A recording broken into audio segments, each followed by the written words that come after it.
సాయుధ పోరాటం నుండి స్వరాష్ట్ర ఉద్యమం వరకు మన సంస్కృతి మన చరిత్ర గొప్పవి.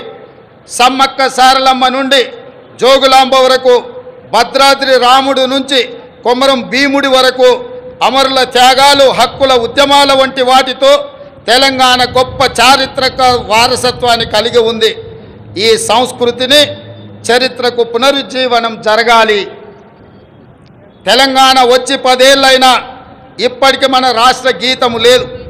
ఉద్యమ కాలంలో ఉవ్వెత్తున స్ఫూర్తిని రగల్చిన జయ జయ హే తెలంగాణ జననీ జయ కేతనం గేయమే మన రాష్ట్ర అధికార గీతం కావాలని ఆనాడు ఆశించాం.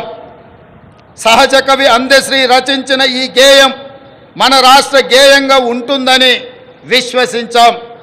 ప్రజల ఆకాంక్షల మేరకు ఈ పర్వదినాన జయ జయ హే తెలంగాణ గీతాన్ని రాష్ట్ర అధికార గీతంగా సగర్వంగా మా ప్రభుత్వం ప్రకటిస్తున్నది. చిహ్నం ఒక జాతి చరిత్రకు అద్దం పడుతుంది.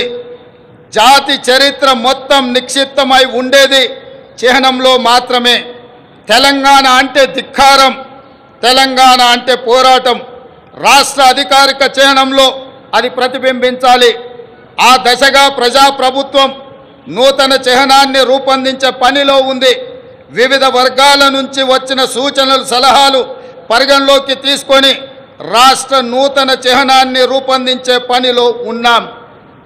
అదేవిధంగా మిత్రులారా, ఉద్యమ సమయంలో ప్రజలు టీజీ అనే ఇంగ్లీష్ అక్షరాలను తెలంగాణకు సంక్షిప్త అక్షరాలుగా నిర్ధారించారు. యువత తమ గుండెలపై టీజీ అని పచ్చబొట్లుగా పొడిపించుకున్నారు. వారి ఆకాంక్షల మేరకు టీఎస్ స్థానంలో టీజీని పునరుద్ధరిస్తూ ప్రభుత్వం నిర్ణయం తీసుకున్నది. జననీ జన్మభూమిస్య స్వర్గాదపి గరీయసి అంటే జన్మనిచ్చిన తల్లి, జన్మనిచ్చిన భూమి స్వర్గం కంటే గొప్పవని అర్థం.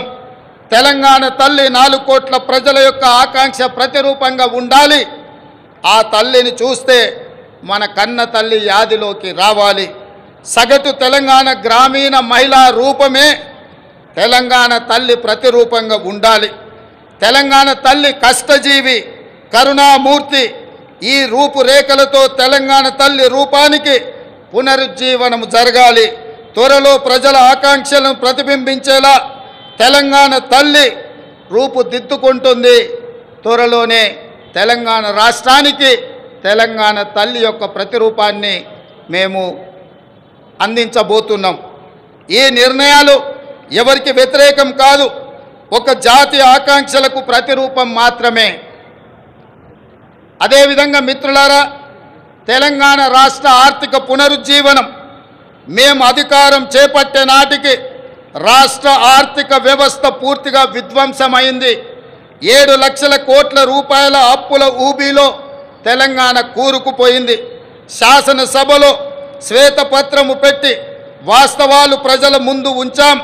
రాష్ట్ర సంపద పెంచి పేదలకు పంచడానికి ఆర్థిక పునరుజ్జీవనం జరగాల్సిన అవసరం ఉందని మా ప్రభుత్వం గుర్తించింది.